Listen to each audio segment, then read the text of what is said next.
Well, look, it's everyone good?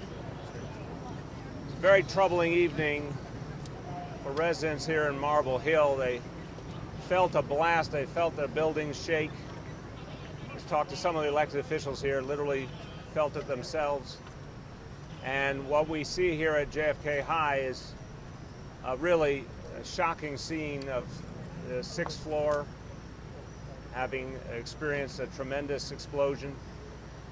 Obviously, there's going to be a full investigation, a lot of details that will be gleaned in the next hours and in the next day or so. Commissioner Nigro will speak about the investigation in a moment. What we do know is a very serious explosion. 3 construction workers seriously injured. We'll have an update momentarily on them. Very serious burns for those workers, and our hearts go out to them and their families. This school obviously has sustained some very, very serious damage.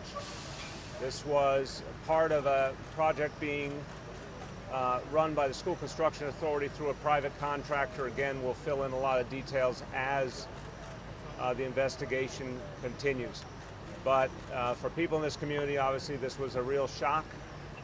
The response by our first responders, unbelievably good. FDNY, as usual, can rise to any occasion. They got here quickly. They were able to get to these 3 workers who are very seriously injured and get them to Jacoby Hospital, where they're being treated now. Just want to thank Commissioner Nigro and all the men and women of the FDNY for an extraordinary response.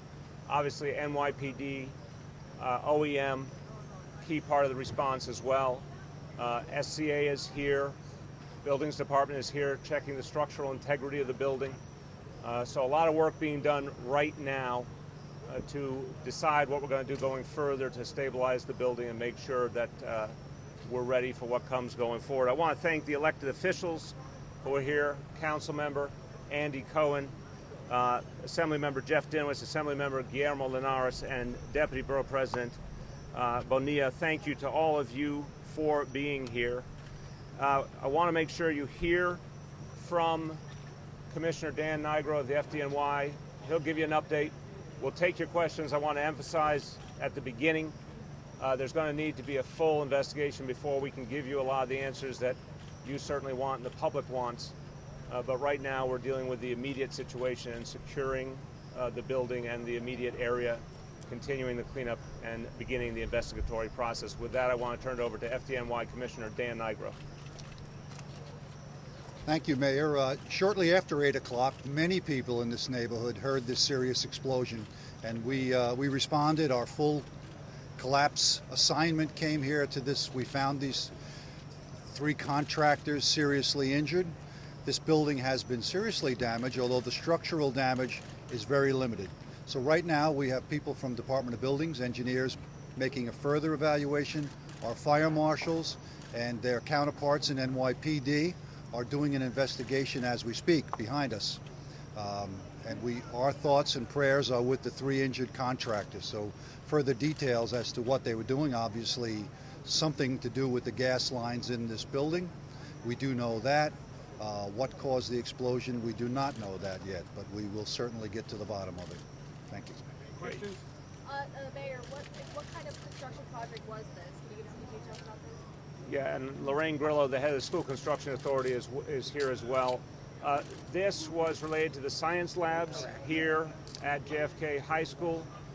Typical School Construction Authority project to improve the science labs, again being done by a private contractor. I won't go into a lot of details as we want to do investigation. I can say this is a contractor that School Construction had worked with a lot in the past and had a good reputation. Will this delay the school starting here? It's a great question. We will know more in the coming days. Obviously, it's a very big building. 8 schools in this building, over 4,000 students. This is one part of the building, so as we get the structural assessment, we'll be able to let you know in the coming days if part of the building can be opened, if all of the building can be opened. We won't know until that full assessment is done. Do we know how long this work had been done? Where they found, like, what's the state? Yeah, again, I thank FDNY because they got here so quickly, and that made a huge difference for these victims. Yeah, these victims had gotten out of the area of the explosion. Our folks found them. One was more seriously injured than the other two. They were all immediately being treated by fire department members and transported rather quickly. Anything else? Anybody else? Do you know how long this construction project had been underway? How long, Lorraine, do you know how long it's been going by chance? Several months. Several months. Can you Since give the us end any of school, details- basically? Yes. Yeah, so since the end of school. Any details about the damage that's been done? I know you're investigating, but Again, it's just too soon. The sixth floor, very severely damaged. 3 classrooms, I think, is where most of the impact is. But Department of Buildings is in there right now doing a full structural review. We'll have a lot more to say on that tomorrow. Commissioner, can you address what's in that lab? It's a science lab, so is there gas service to the lab? Do people smell gas? Like a typical science lab that has Bunsen burners, so they have gas supply. And no one had mentioned smelling gas. The contractors did not mention smelling gas, no. But again, full investigation. We're going to have to know a lot more. One more question, please. Anything else? Thank you, Okay, Mr. Mayor. thanks Thank you, everyone. Commissioner. Thank you.